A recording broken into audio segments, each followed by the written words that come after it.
Okay, let's dive right in. Today, we're going to be breaking down a really fascinating and, yeah, a pretty provocative analysis of argumentation. We're going to look at how one particular author dissects some very common arguments you hear at that crossroads where faith and reason meet.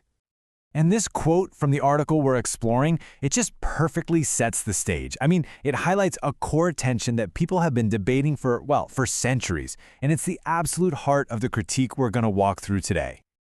So, just so we're all on the same page here, our goal is to neutrally explore the specific arguments that Dr. Pires lays out in his work. We're looking at his analysis of what he considers to be flawed reasoning.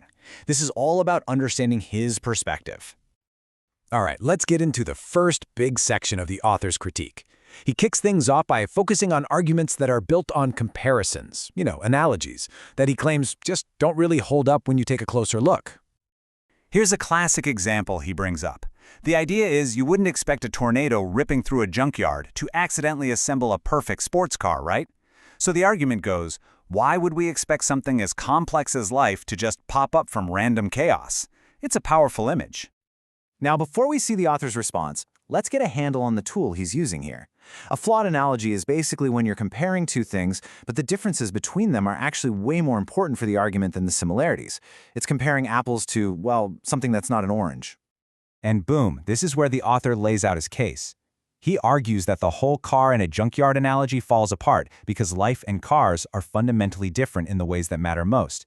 Life reproduces, it mutates, creating variety, and it goes through natural selection. Cars? Well, they just sit there. They don't do any of that. Okay, here's another analogy that gets put under the microscope in the article. This one compares a man-made light bulb to the sun. The logic is simple. They both create light, so if one has a maker, the other one must have a maker too. But the author's pushback here is pretty direct. He says, hold on, just because two things share one property, in this case, making light, doesn't mean they share the same origin story. He draws this really sharp line between human engineering and the raw natural process of nuclear fusion that makes the sun shine. Now for the big one, probably the most famous analogy of them all, the watchmaker argument. You stumble upon a watch in the middle of nowhere. You know its complexity means someone had to have made it. So the argument goes, if you look at the universe, which is infinitely more complex, it must have a grand designer.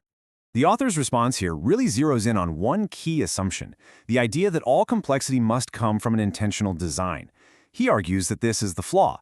He points to something like natural selection as this incredible engine for creating complexity without any conscious designer behind it, a process a static object like a watch just can't tap into. All right, let's shift gears. We're moving on to the next section of the analysis. The author moves from looking at analogies to what he calls common misunderstandings of some core scientific principles. Okay, I'm sure you've heard this one before. It's just a theory. The author really singles this phrase out because that little word, just, implies that a theory is nothing more than a wild guess or a hunch. And this is where the author highlights a huge difference in how words are used. In everyday chat, theory can totally mean a guess. But in science, a theory is the absolute peak. It's a powerful explanation that's backed by tons of evidence. As he points out, we don't drop our keys and say, oh, that's just the theory of gravity. He also tackles that classic image of evolution, the one that looks like a straight line from a monkey to a human. He explains that the scientific model isn't a ladder, it's more like a massive branching tree. Humans and monkeys are on totally different branches today, but if you trace those branches way, way back, they eventually connect to a common ancestor that wasn't either one. Okay, so we've covered analogies and science. Now we're pivoting into the realm of philosophy. In this section, the author takes a look at arguments that are more about logic puzzles and the very nature of belief itself. First up is Pascal's wager.